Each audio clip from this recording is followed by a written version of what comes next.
কি ভাবছেন আমার হাতে একটি পাখি? কোথায় পেলাম পাখিটাকে? একটি গাছের গোড়ায়। কিভাবে পেলাম তাকে সমস্ত কিছু দেখানোর চেষ্টা করবো এই ভিডিওতে। আসসালামু আলাইকুম। পরন্ত বিকালে নিয়ে চলে আসলাম আপনাদেরকে নতুন একটা সুন্দর ভিডিও উপহার দেওয়ার জন্য। আজকে আসলে এমন একটা বিষয় আপনাদের সাথে শেয়ার করতে যাচ্ছি। আমি এই সাইডে যখন আসতেছিলাম, দেখতেই পারতেছেন আমি আসলে এই সাইড দিয়ে আমার ভাইয়ের সঙ্গে হাঁটাহাঁটি করে আসতেছিলাম, তখন আমার চোখের সামনে ভালো একটা জিনিস পড়ে, যেটার জন্য কিন্তু আমি আসছিলাম, খোঁজাখুঁজি করতেছিলাম। একটি ছোট্ট পাখি দেখা যায়। সে ছোট্ট পাখিটা কিন্তু উড়তে জানে না, উড়তে পারে না। এই হলো সেই পাখিটি, যে পাখিটি আসলে গাছের নিচেই রয়েছে, যে উড়তে জানে না, উড়তেও পারে না, অর্থাৎ অনেক ছোট, যার কারণে এইখানে রয়েছে। তারপর দেখুন কি করি আমি তাকে। সেই পাখিটি আমার ঠিক সামনে একটি গাছ রয়েছে, এই গাছটি ওখানে রয়েছে। আমি যখন ওই দিক দিয়ে যাচ্ছিলাম তখন ওই পাখিটা ডাকাডাকি করে। তখন আমার কাছে মনে হয় গাছ থেকে ডাকাডাকি করতেছে, এখানে কোনো গাছে পাখির বাসা আছে কিনা। তারপর আমি ভালোভাবে খোঁজাখুঁজি করার পরে ওইটা আমি দেখতে পাই। তো সেটা দেখতে পাওয়ার পরে আপনাদের সঙ্গে ইন্টু দিতে চলে এসলাম। এখন দেখার চেষ্টা করব, চলুন পাখিটাকে উদ্ধার করার চেষ্টা করি।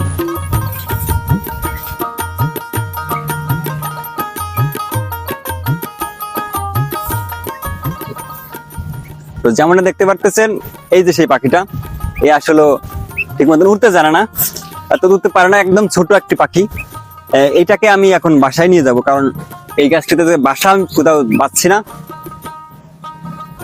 আমি মোটামুটি অনেকক্ষণ যাবতই কিন্তু এই জায়গাটিতে ঘোরাঘুরি করতেছিলাম, যে কোনো পাখির বাসা আসলে পাই কিনা। যদি পাখির বাসা দেখতে পারতাম তাহলে ওই পাখিটিকে আমি সেই গাছের ডালে কোথাও রেখে আসতাম, যাতে তার মা নিয়ে যেতে পারে। কিন্তু দুঃখের বিষয় হচ্ছে এইটা, এই গাছটিতে অনেক খোঁজাখুঁজির পরে কোনো বাসা আমি খুঁজে পাচ্ছি না।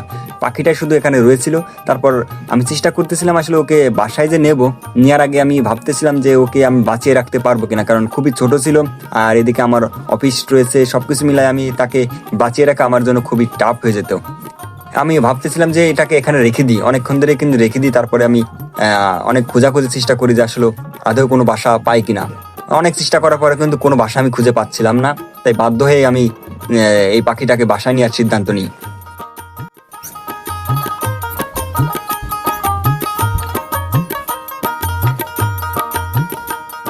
এখন যেহেতু কোথাও বাসা নাই এই গাছটিতে, তখন আমি ভাবলাম তাহলে এটাকে আমি বাসায় নিয়ে যাই, ভালো হবে।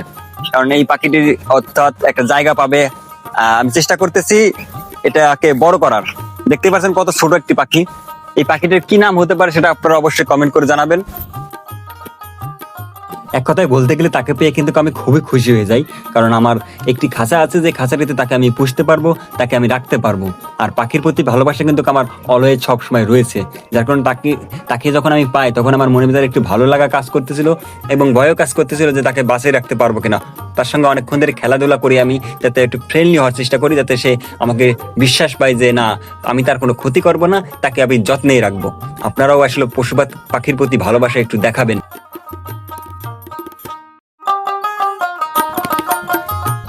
দেখুন আসলে খুবই ফ্রেন্ডলি আমার সঙ্গে মিশে গেছে ও শুরুতেই। আমাকে খুব চেনা চেনা মনে হচ্ছে তার। আমি তার কোনো ক্ষতি করবো না। আর পশু পাখি পালতে হলে অবশ্যই আপনার সাদা মনের একটা মানুষ হতে হবে, না হলে আপনি আসলে পশু পাখির প্রতি আপনি ভালোবাসা দেখাতে পারবেন না। তো যেহেতু এই পাখিটাকে আমি সংরক্ষণ করতে পেরেছি, আমি এটাকে বাসায় নিয়ে যাবো। আমার বাসায় কিন্তু একটা খাঁচা আছে, আমার আগের একটি পাখি ছিল, সেটা উড়ে চলে গেছে। এখন শূন্য খাঁচাই তাকে আমি রাখবো।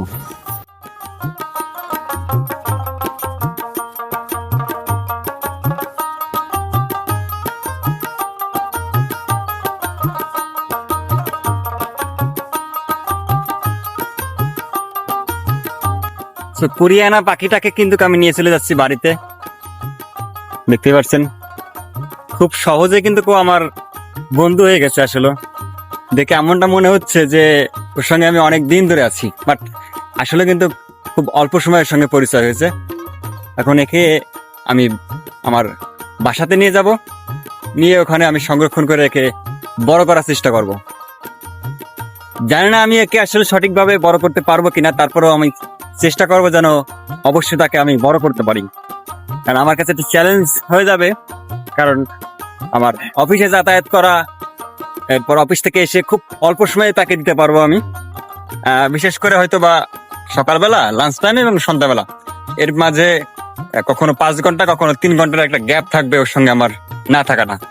তারপর আমি চেষ্টা করবো যাতে ওর সঠিক একটা পরিচর্যা করতে পারি, তা না হলে ওকে আমার বাঁচিয়ে রাখা কষ্ট হয়ে যাবে। আর আমার কাছ থেকে এখন তো আমাদের কোনো রেকর্ড নেই কোনো পাখি মরে যা, তাই আমি চেষ্টা করবো আমার তাকে আমি বাঁচিয়ে রাখার জন্য। তুমি কি থাকবে আমার সঙ্গে? হ্যাঁ থাকবে, বলো। তো আমার ওই পুরো ভিডিও ধরে দেখতে থাকবেন, আসলে তাকে আমি বাঁচিয়ে রাখতে পারি কিনা, নতুন নতুন আপডেট দেব তার ব্যাপারে, যে তাকে আমি আসলে কতদূর সঠিকভাবে রাখতে পারছি, তার বাসস্থান, তার খাবার রুটিন সমস্ত কিছু আপনাদেরকে আমি, তাই দয়া করে তার জন্য হলো একটু করে লাইক এবং কমেন্ট করে জানিয়ে যাবেন এই পাখিটির কি নাম হতে পারে।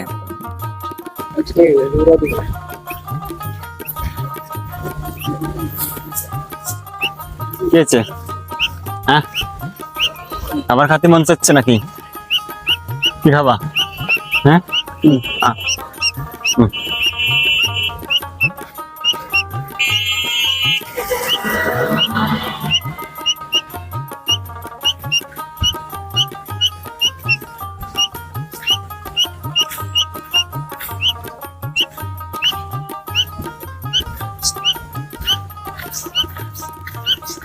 কন্টেন্ট ক্রিয়েটরের অভাব নাই। বাসায় আসতে আসতে মোটামুটি আমার রাত হয়ে যায়। রাত হয়ে যাওয়ার কারণে আমি তাকে ভালো একটা জায়গায় রাখার চেষ্টা করতেছিলাম। দেখতে পাচ্ছেন যে খাঁচাটা রয়েছে, এটাই হচ্ছে তার নতুন বাসা। এই খাঁচাটার ভিতর কিন্তু আমার আগের পাখিটা উড়ে চলে গেছে। এখন শূন্য খাঁচায় তাকে পূর্ণ করার জন্য সে আমার কাছে চলে এসেছে আল্লাহর রহমতে। এখন তাকে আমি কিছু খাওয়ানোর চেষ্টা করব। অলরেডি আমার বাসাতে কিন্তু ফিট আছে, যেটা আমি আগের পাখিকে খাওয়াতাম সেটাই তাকে নরম করে খাওয়ানোর চেষ্টা করতেছি। তো যখন প্রথমবার আমি তার মুখের কাছে খাবার নিই, সে হা করতেছিল কিন্তু খেতে ভয় পাচ্ছিল, কারণ বুঝতে পারতেছিল না সে আসলে এটা কি। তার মা যখন খাওয়াচ্ছে তো হয়তো বা সে অনায়াসে খাতো, বাট আমি খাওয়াচ্ছি সে একটু ভয় পাচ্ছিল। তারপর প্রথমবার তার মুখে আমি খাবার তুলে দিই, যেটা আমার কাছে খুব ভালো লাগতেছিল, হয়তো বা তার কাছেও অনেকটা ভালো লাগতেছিল যে প্রথমবারের মতন সে আমার কাছ থেকে খাবার খাচ্ছে। তো সে অনেক ডাকাডাকি করতেছিল, যেটা আসলে বলে বোঝানোর মতন না, খুব ভয়ে ছিল। অনেকবার হা করতেছিল কিন্তু খাওয়াটা ঠিক মতন খাবারটা মুখে নিচ্ছিল না। মোটামুটি তার খাওয়ানো শেষ করেছি আমি। এখন খাওয়ানো শেষ করে তাকে এখন তার নতুন বাসায় রেখে দেবো। এখন সে রেস্ট নেবে, বিশ্রাম নেবে, একটু ঘুমোচ্ছিনোর চেষ্টা করতেছিল, কারণ অনেকদিন পরে হয়তো বা সে তার মুখে খাবার গেছে। জানি না কতক্ষণ আগে সে খাবার খেয়েছিল। এখন আমার কাছ থেকে সে প্রথমবারের মতন খাবার খেয়ে একটু ঝিমাচ্ছিল। এখন তো আমি তাকে আর বিরক্ত করবো না, তাকে সুন্দরভাবে এই খাঁচালির ভিতর রেখে দেবো, যাতে সে একটু আরাম করতে পারে। তো দেখা হচ্ছে নতুন কোনো ভিডিওতে। অবশ্যই ততক্ষণ নিজের খেয়াল রাখবেন, ভালো থাকবেন, সুস্থ থাকবেন। আল্লাহ হাফেজ।